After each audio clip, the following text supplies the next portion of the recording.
Can you explain how you manage Docker containers interactively and in detached mode and walk me through key container operations? Managing Docker containers effectively requires understanding both interactive mode and detached mode.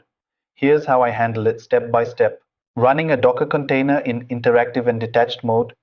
If I want to interact with a container, I run it in interactive mode, -it, Docker, run -it, name my container Ubuntu Bash. Here, run -it ensures I get an interactive shell inside the container. I can now execute commands within the container. If I want the container to run in the background, I use detached mode, D, Docker run -d name my detached container nginx. The -d flag runs the container in the background, and I get the container ID instead of an interactive shell. Attaching to a running Docker container.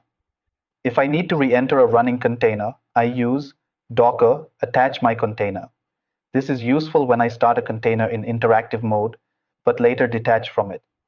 Alternatively, I can open a new terminal session inside the container using docker exec -it my container bash. This is helpful for debugging or running additional commands inside the container. Exiting a Docker container without stopping it.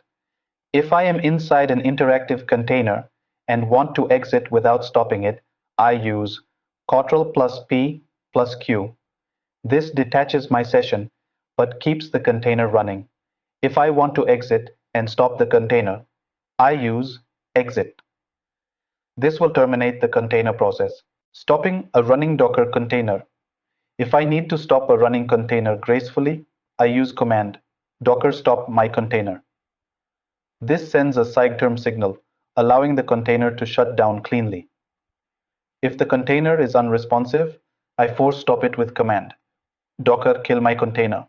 This immediately stops the process using sig-kill.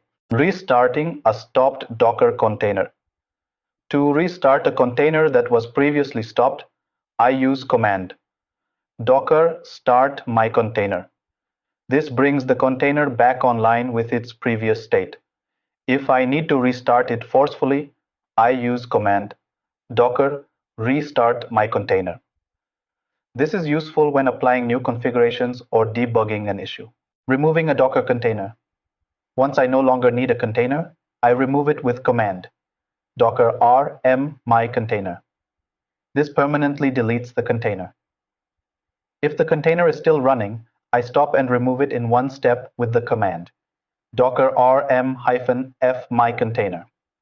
To remove all stopped containers, I use the command docker container prune. This helps in cleaning up unused containers and freeing up system resources.